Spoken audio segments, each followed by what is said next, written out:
di tahun 2025 ini udah 3 kali ya. Februari sempet kan, Februari awal, Januari pertengahan juga sempet di dump juga. Dulu kan ATH hampir 110.000 kan. Betul. Itu kan di minus 10%, minus 10%, minus 10% sampai sekarang kan.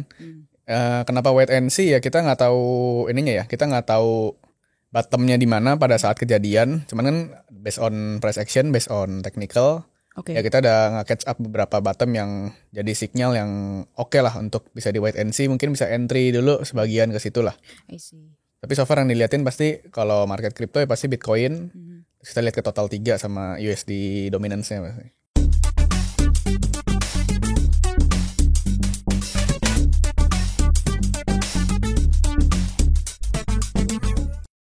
Welcome back to podcast Cuan Talks Ajaib Alpha. Dan kali ini gue sudah bersama dengan David Lehman. Benar nggak Mas? Halo David, apa kabar? Halo. Baik. Oke, David, thank you udah datang ke podcast kita. Hari ini seperti biasa kita bakalan ngobrol, ngegali, dapetin insight dari David. Karena David juga salah satu content creator yang aktif untuk bikin konten edukasi terkait pasar kripto ya. Ya, betul. Selain kripto apa lagi David biasanya share-nya kalau di social media? So far paling banyak kripto sih. Yang banyak kripto. Oke. Guys, si David ini masih muda banget ya. 22 tahun ternyata. David mulai starting di dunia kripto, investasi atau trading kayak gitu dari kapan? Seriusnya mungkin 2022, 2023. 2022 berarti kayak 2 tahun 3 tahun yang lalu ya? 2-3 tahun yang lalu. Tapi tahunnya itu udah 2019, 2020 sempat masuk. Oke, sempat masuk di kripto. Masuk di kripto tapi nggak terlalu serius lah. Dulu ada masih campur-campur sama saham juga. I see. Oke, kalau ini aktifnya lebih ke trading kayak gitu atau yang hold untuk long term? Sekarang dua-duanya sih, tapi lebih gede di investment sebenarnya. Investment ya, oke. Portfolionya di kripto ada berapa persen? Misalnya overall portofolionya mungkin ada di saham USK, terus ada di saham Indonesia kan. Nah kalau di kripto ini berapa persen? Hampir semua sih. Hampir semua lah. Keren. Kalau masih muda. Hampir semua. Oke, David. Kalau sekarang lagi aktif ngapain aja nih? Maksudnya selain content creating, apalagi? Content creating sebenarnya cuma buat ini doang ya, cuma buat face dari community aja. Oke, David bikin komunitas kripto gitu atau gimana? Ada kerjasama bareng sama community juga lah, jadi ownership juga. Oh, I see. Si Crypto Cium ini ya? Betul. Oke, itu di juga. Platformnya di mana? Platform apanya nih? Maksudnya kayak komunitasnya, iya membershipnya. Di Telegram. Oh, Telegram. Oke, I see. Teman-teman kalau misalkan mau join di Telegramnya Crypto Cium boleh silahkan nanti. Oke, David, tadi gue pas sebelum mulai ini coba riset sendiri tuh nanya ChatGPT gitu kan kayak tentang David Lehman gitu. Terus katanya kata ChatGPT-nya ini David ini punya tagline kayak generating the infinite money. Itu maksudnya gimana tuh? Kalau dari yang gue cari-cari kan ya, industri apa lain, health atau misalnya apa baju atau misalnya fashion baju restoran. Apalagi otomotif segala macem, gue ngerasa tuh ada cap yang udah nggak bisa di scale up lagi loh. Kayak misalnya udah toko baju udah di seluruh Indonesia, mau scale up-nya lagi tuh susah. Ke restoran udah banyak cabang, udah di mana-mana, udah take off kemana-mana juga. Mau di scale up lagi tuh setengah mati susah. Okay. Nah kalau di investment nih, di finance and investment, cap-nya itu nggak ada. Cap-nya itu gede banget, bahkan sampai ke infinite lah. Dan di orang-orang yang top top rich itu kan banyak kan dari finance kan. Dia megang aset management, megang hedge fund segala macam. Oke, gitu jadi itu ya. Itu kalau finance-nya in general ya, luas nggak cuma kripto doang berarti. Betul. Oke, ngomong-ngomong nih David, kemarin di awal April ya, pas kalau di Indonesia di sini masih libur. Market libur lebaran, terus marketnya sempat crash karena ada pengumuman tarif Trump saya nyebutnya, terus nah itu kan kamu ada komunitas nih, banyak gak sih yang DM atau masuk ke kamu tuh panik kayak gitu soal nanyain soal market itu sendiri? Oh tuh ya itu pasti, ya, itu pasti. Tanggal berapa tuh ya? Tanggal 7 ya kalau nggak salah. Ya 7. Itu banyak yang DM. Iya lumayan banyak yang DM. Di ruang diskusi community juga lumayan ramai lah itu lah. Rata-rata pada nanyain apa itu? Rata nih market mau dibawa kemana nih bang? Oke. Mau turun sampai berapa ya? Kita nggak tahu ya kalau turun sampai berapa. Cuman ya beberapa bottom pricing kita udah ngeliatin lah secara teknikal. I see, oke. Ya. Nah kalau yang kamu sendiri nih, dari kan banyak yang nanya gitu ya, kemarin ini marketnya mau dibawa kemana dan segala macam. Di saat itu terjadi, yang kamu lakuin tuh apa waktu itu? Pada saat tanggal 7-nya? Betul, pas lagi marketnya waktu itu kalau nggak salah si Bitcoinnya sendiri sempat turun tuh di 74.000 ya. 73, 74 ya. Nah itu kalau kamu sendiri tetap ya wait and see aja atau tambah muatan atau gimana tuh? Wait and see sih. Wait and see, kenapa? Wait and see. Kenapa gitu? Kalau kita nambah muatan atau mungkin masang entry position short gitu ya. Biasanya kan masih terlalu banyak ya, jadi ya lebih enak untuk wait and see dulu secara psikologis kan. Jadi ya udah kita pantau dulu, walaupun waiting portofolio masih ada kan di dalam, cuman kan secara komposisi sama rebalancingnya udah lumayan oke lah. Oke. Gitu. Tapi kalau kamu sendiri kayak ngelihat ini, maksudnya kamu decide untuk ngambil keputusan kayak ini wait and see aja atau mau nambah muatan itu apa ya, kayak ada ininya nggak, ada basicnya nggak, kayak kamu ngelihat itu kan kayak misalkan kayak kemarin kamu cuma wait and see aja. Nah itu kenapa kamu ambil keputusan itu gitu? Kayak kamu ada pegangankah atau kamu mungkin kayak berpikir kayak ini cuma market noise aja atau gimana tuh? Market noise lumayan noise tapi itu ya lumayan ini juga. Cuma kan sempat di tahun 2025 ini udah 2-3 kali ya. Februari sempat kan, Februari awal. Januari pertengahan juga sempat di dump juga. Dulu kan ATH hampir 110.000 kan. Betul. Itu kan di minus 10%, minus 10% sampai sekarang kan. Kenapa wait and see ya, kita nggak tahu ininya ya, kita nggak tahu bottomnya di mana pada saat kejadian. Cuman kan based on price action, based on technical, ya kita udah nge-catch up beberapa bottom yang jadi signal yang oke lah untuk bisa di wait and see. Mungkin bisa entry dulu sebagian ke situ lah. I see. Tapi so far yang diliatin pasti kalau market crypto ya pasti Bitcoin. Terus kita lihat ke total 3 sama USD dominance-nya pasti. Berarti kalau ada kejadian kayak gitu, better dilihat dari sisi teknikalnya dulu, apakah ini harganya udah di bottom atau belum ya gitu. Iya betul. Oke, terus kalau yang kemarin kalau misalkan udah ada yang keburu panik dan jual rugi gitu, masih bisa ini nggak sih? Nah apa namanya? Masih bisa recovery gak sih, maksudnya kayak gimana supaya mereka, kan kemarin misalkan ada yang jual rugi ya, supaya let's say impas lah gitu, apakah sekarang tambah muatan lagi atau gimana, udah enak untuk masuk lagi atau gimana? Tergantung ruginya seberapa dalam. Tergantung. Kalau misalnya let's say turunnya 40%, dia kan mesti ngebales itu kan berapa persennya, itu kan nggak harus 40, nggak 40% lagi, itu bisa lebih, misalnya 90% turun, itu kan udah ke-cut hampir semuanya kan. Itu ya dia mesti kali 10 lagi dong ke atas, mesti nyari 1000% lagi. Nah kemungkinan itu yang sebesar apa yang orang itu harus tahu lah. Sebenarnya kalau di market tuh nggak boleh panik. Ya itu benar sih. Oke. Tapi kemarin tuh ini kalau kamu pas lagi kejadian kemarin, portofolionya minus atau masih hijau nih? Pasti semua orang minus lah. Nggak mungkin. Oh jadi kemarin sempat minus juga ya? Pasti minus. Nah kalau menurut kamu nih, kayak orang-orang yang mungkin misalkan kemarin sempat jual rugi karena panik, nah itu biasanya tuh mereka tuh kenapa ambil keputusan kayak gitu sih menurut kamu nih, yang sering kamu lihat? Pertama kalau yang rugi kita nggak tahu ya, kita nggak tahu mereka jual apa ya. Yang pertama dia tuh nggak tahu apa yang dibeli pas di awal banget ya. Jadi dia nggak research secara mendalam, dia nggak due diligence lah namanya kan, nggak due diligence, dia nggak tahu fundamental secara pastinya seperti apa. Walaupun bawa turun, kalau misalnya dia punya convictionnya sampai mana gitu kan. Kalau dia turun terus, dia nggak punya keyakinan sama pilihan dia lah, sama mungkin emang keputusan dia udah bilang ini koin A ini jelek, koin B ini jelek, udah turun terlalu dalam, mungkin dia ambil di ATH turun 50%, lumayan kan. Ya mungkin emang ya udah gitulah sama dia. Bisa cari koin yang lain tapi posisi udah minus 50%.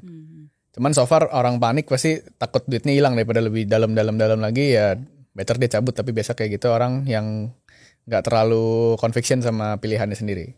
I see. Ya, kalau nggak ikut orang, ikut temen. Nah FOMO tuh.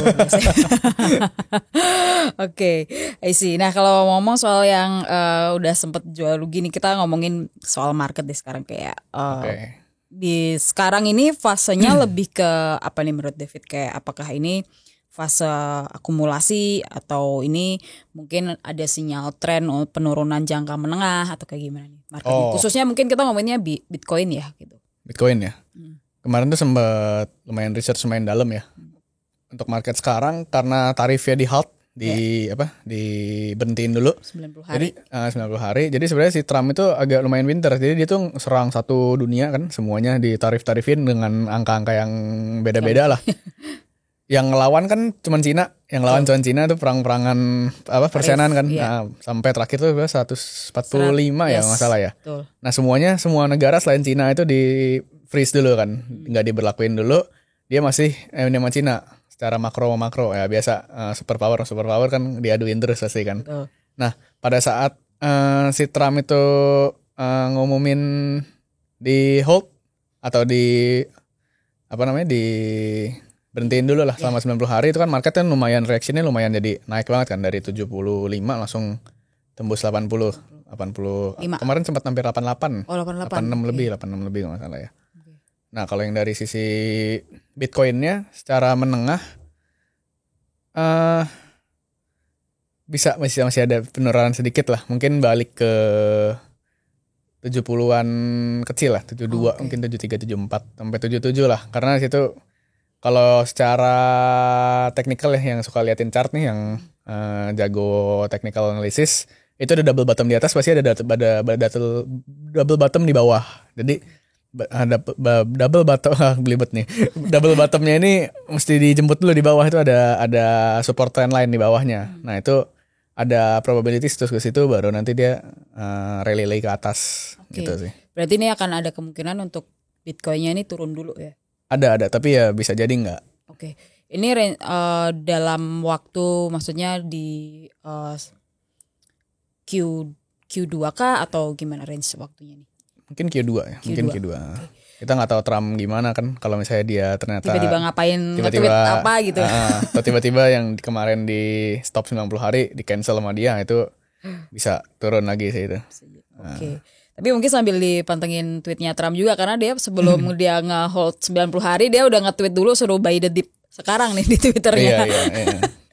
Oke. Nah, kalau ngomongin Bitcoin tadi karena ada penurunan, akan ada penurunan dulu. Berarti secara teknikal, kalau yang kamu udah bikin analisis teknikal kayak gitu, level support dan resistennya Bitcoin yang paling krusial tuh berarti di berapa nih? Cuma ini disclaimer dulu ya. Ya, secara teknikal. Support dan resisten yang paling krusial. Support tuh kita nemuin sampai floor price ya. Kalau support dia kan yang paling bawah kan. Nah, ini kita lihat yang punya Bitcoin paling gede ya, si Saylor, BlackRock. Itu dia punya floor price atau average price lah. 60-an, 66, 67. Itu kalau dijebol ke 66 berarti dua orang tadi, Saylor sama institution BlackRock, ya dia ini dong, floating minus dong. Iya. Nah, itu banyak banget yang ngejagain di area situ lah. Cuman support itu secara technical around 72, 74 lah. Yang kemarin kan udah ke-hit di sana. Ya kita nggak tahu dia nge-hit situ lagi apa enggak, karena itu ada double bottomnya ya. Cuman secara price action itu.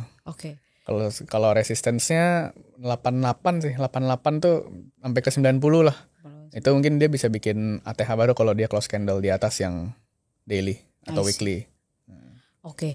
Kalau tadi floor price-nya di 68, itu kalau misalkan jebol, apakah itu bisa disebut kayak itu bottom-nya di situ atau gimana tuh?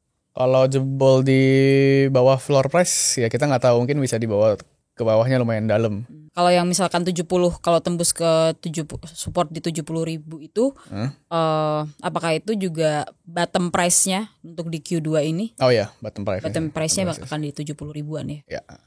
Oke. Kalau dari kamu sendiri nih di market mungkin sekarang masih cukup volatile ya.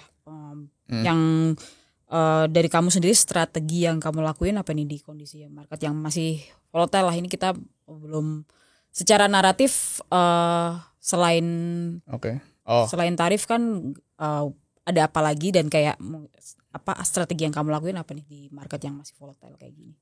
So far sekarang masih Ya ada masuk dikit-dikit lah, masuk dikit-dikit tapi lebih ngeliatin top 10, mungkin Bitcoin ya alt ada nyari-nyari sedikit lah. Cuman saya kan sebenarnya community ada punya analis juga di Oke. belakang. Ya mereka suka ngasih report lah ini yang bagus, yang bagus. Tapi so far sekarang masih jangka pendek dulu aja sementara. I see.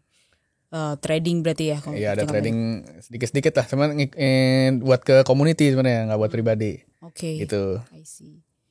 Oke, terus kalau narasi sendiri di Q2 ini ada narasi yang perlu diperhatiin gak sih di market crypto? Selain mungkin tadi ya untuk dari sisi makronya kan ada tarif Trump. Terus selain itu oke. kalau narasi sendiri di market crypto ada apa aja nih yang menarik? Naratif AI masih lumayan oke lah. AI. AI, Oke. L1, L2 menarik kalau Ethereum-nya menarik. Oh, karena mau ada upgrade ya. Ethereum terakhir upgrade kan Pectra upgrade, Ya. tapi kan dia tetap di jebol tuh sampai bawah sampai 1400 kemarin kan. Ya, L2 tuh sangat bergantung sama Ethereum. kayak yang kemarin yang viral banget itu kan karena Ethereum-nya drop kan, makanya dia turun jauh banget kan. Oke. L2 agak sedikit menarik tapi belum kelihatan lah, belum terlalu kelihatan. L1 itu udah di akhir tahun kemarin kan. Ada 3 koin tuh itu L1 tuh, Sol, Sui, Tron. Oke. So far AI sih. AI masih kuat lah, sama RWA sih sedikit lah. Oh, RWA masih juga ya? RWA sih ya. Yang menarik. Kalau koinnya sendiri boleh di-mention nggak apa aja dari tadi Oh. beberapa. Ini tapi disclaimer. Nih disclaimer. Ya, betul. Coin exchange juga menarik sih ada. Coin exchange juga menarik. Yang paling oke L1, kalau L1 mau masuk kemarin kan sempet rame ya Sui, Solana, Tron, Hyperliquid masih lumayan oke lah. Sui kan udah ATH turun 50% ke bawah 2, sekian kan. Sol juga. Sol itu patokannya dari Trump, dari meme. Ya masih lumayan berpengaruh lah itu. Trump sama meme coin punya Solana di ya. Solana. Kalau Tron kan jaringan yang kayak orang misalnya mau transfer on-chain USD mata uang kriptonya itu kan banyak yang pakai TRC20. Nah itu TRX tuh. Hyperliquid dia tuh kayak semacam exchange tapi perpetual DEX. Nah itu semuanya tuh kayak dia tuh kayak Ethereum, kayak EVM-nya ada, Oracle-nya ada, L1-nya ada, jaringannya ada, segala macam ada, itu di dalam Hyperliquid. Kalau buat jangka panjang Hyperliquid menarik sih. Oke. Coin exchange biasa, exchange kuning, exchange biru. Yang dari China ya, dua-duanya dari China. Yang biru tuh dijagain terus harganya tuh. Oke. Kalau AI? Nama koinnya ByteTensor. Oke. ByteTensor ya yang paling menarik ByteTensor sih. Karena ByteTensor tuh dia tokenomicsnya mirip kayak Bitcoin. Sama persis malah. Dia kan 21 juta juga. Nah dia tuh nggak di token unlock terus dia. Jadi dia punya supply-nya terbatas ya. Supply-nya terbatas. TVL-nya juga gede dia. Oke. Kalau L2 apa tadi yang menarik? L2. Wah. L2 Arbitrum sih mungkin ya. Arbitrum seperti menarik. Kenapa? Udah dalam banget dia. Harganya udah dalam banget. 0,3 ya sekarang, 0,2 kalau nggak salah deh. Arbitrum, kalau yang ikan itu nggak tahu lah. Yang ikan. Oke. Nah, kalau secara analisis dari David nih selama di dalam 3 bulan ke depan lah gitu. Kalau menurut kamu ini di pasar sendiri bakalan cenderung mungkin marketnya akan recovery atau bullish kayak gitu, atau bearish nih dalam 3 bulan ke depan? Bull sih. Bull. Karena ada 2 skenario. Kalau Trump tarifnya itu dibatalin yang kemarin 90 hari, ya itu koreksi bisa dalam, bisa mungkin kayak kemarin kejadian lagi lah. Anggap kayak ke 70-an. 70 kecil mungkin ya. Ethereum tuh bisa 1100, 1200. Mungkin ya, karena Bitcoinnya kalau dalam semua alt pasti dalam lah. Semua alt tuh bisa 20% lagi ke bawah. 20-30%. Kalau dibilang last dip ya kita nggak tahu last dipnya kapan kan. Tapi ketika tarif itu diberlakukan, pasti kan dia gontok-gontokan sama Cina kan. Si Amerika sama Cina pasti gontok-gontokan. Uni Eropanya pasti panas juga. Nah yang akan terjadi adalah si Jerome Powell itu kan dia yang megangin suku bunga tuh, mau diturunin atau mau dinaikin. Itu kemungkinan besar suku bunganya diturunin, dia quantitative easing kan, dia print money lagi. Kemarin ada sempat nyari-nyari lah fundamentalnya. Kalau suku bunga diturunin, berarti supply uang itu kan bertambah kan, antara yang muter atau yang dicetak baru. Karena semua aset yang high risk itu pasti naik ya. Jadi ada korelasi sama M2 money supply sama Bitcoin MVRV. Nah itu skenario pertama. Jadi mungkin catch di bawah dulu, baru itu gila-gilaan naik lagi karena semua aset high risk pasti naik. Ya S&P Nasdaq juga pasti jebol juga ke bawah. Tapi setelah itu terjadi semua kan ada recovery segala macam. Uang-uangnya juga udah mulai muter lah, mulai muter. Uang juga beredarnya makin banyak karena yang di banking pasti orang narik-narikin kan, karena suku bunganya makin lama makin kecil. Nah dia buang-buangin lah ke kripto, ke S&P, mungkin ke rate kalau di US kan. Ya itu sih. Ada kalau yang skenario kedua ya tetap sideways. Kita banyak orang yang wait and see juga. Ya bisa bullish tapi nggak sebullish yang skenario 1. Karena yang skenario itu sebenarnya agak seru, tapi banyak liquidation itu maksudnya. Benar. Oke. Kalau yang suku bunga itu kira-kira tuh kapan sih ininya The Fed nih akan cut rate suku bunga nih? Bulan depan kali ya? Bulan depan. Mei Juni lah. Mei Juni Kayaknya bulan-bulan krusial juga sih kayaknya. Oke. Jadi kalau sekarang misalkan mau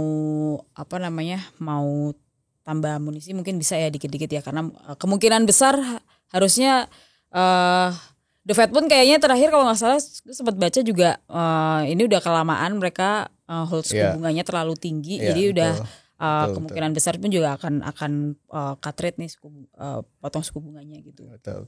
Itu dan itu mungkin kalaupun ada suku bunganya jadi diturunkan, semua aset yang high risk ya, jadi nggak cuma kripto atau US stock, tapi mungkin pengaruh juga ke market kita juga yang ada di Indonesia gitu. Itu oke.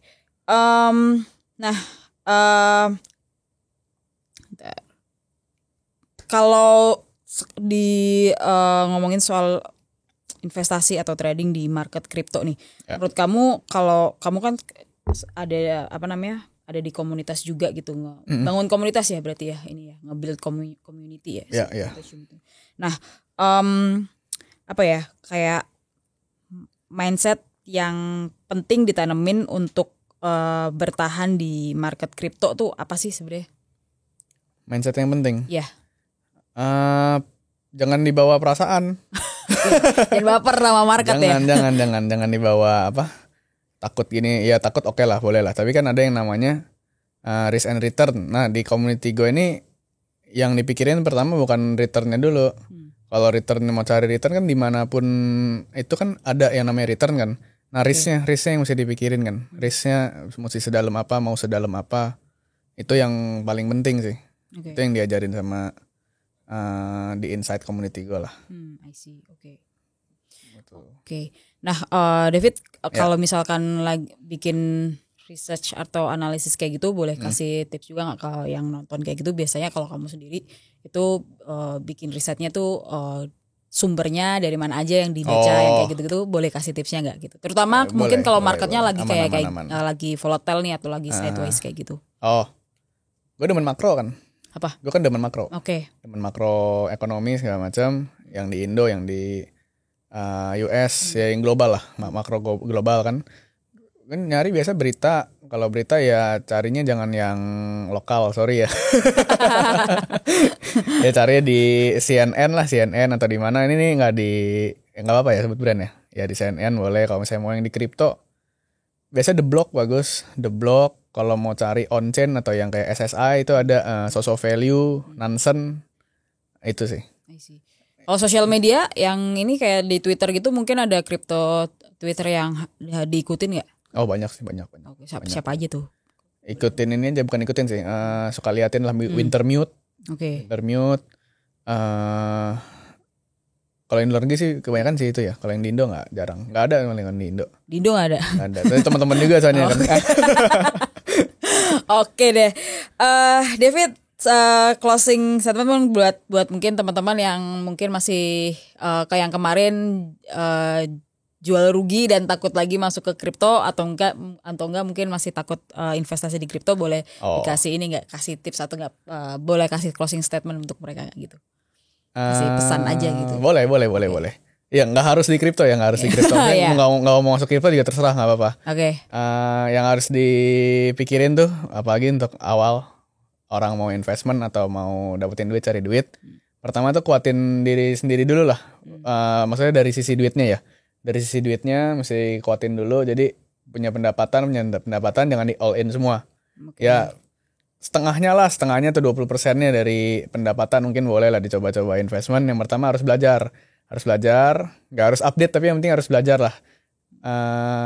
Mesti tahu apa yang dibeli, jangan ikut-ikutan. Misalnya teman kantor bilang ini beli ini bagus nih, tahu-taunya minus 80%. Nah kan nggak bisa salahin orang juga karena ya lu sendiri yang mencet tombol buy ya. Nah itu dia. Nah yang harus penting itu sebenarnya cash flow ya, utang dibabat habis semua. Jangan kalau bisa nggak ada utang. Iya, jangan pakai leverage, jangan pakai margin. Boleh. Misalnya Porto cepet 100 juta. Ya di derivatif 2%, 5% lah, oke lah. Jangan semuanya di derivatif. Sayang kalau misalnya liquid kan itu ke nol kan. Kalau di spot ya turun masih bisa. Cuman ya lebih secure lah, dan nggak ada liquidation price kan kalau di spot market ya. Mesti kuatin fundamental uangnya dulu secara holistik ya, baru belajar investmentnya, itu baru yang oke lah.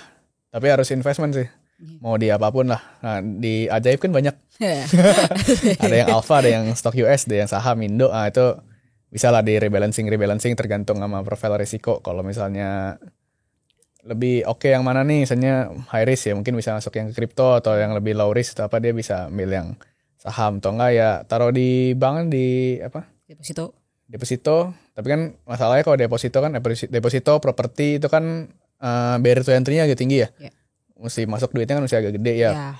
Kita punya banyak exchange di Indo, salah satunya ini Ajaib. Nah, dia kan bisa masuk nggak terlalu besar, masih bisa belajar banyak di investment gitu sih. Oke, biar generating infinite money ya. Betul. Oke deh, thank you David buat waktunya, buat insight-nya.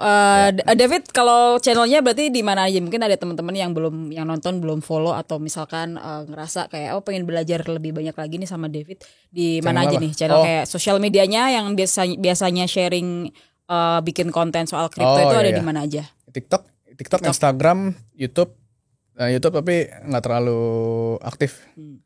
YouTube udah, sama kalau Telegram lihat di community ada, Instagramnya community juga ada, namanya Cryptosium. Ini nggak apa-apa promosi ya. Nggak apa-apa. Yang gitu. Tapi kalau nonton konten gue jangan kaget, gue marah-marah di konten.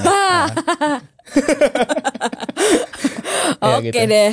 Thank you David buat waktunya. Sampai ketemu di Cuan Talks Ajaib Alpha berikutnya. Dah.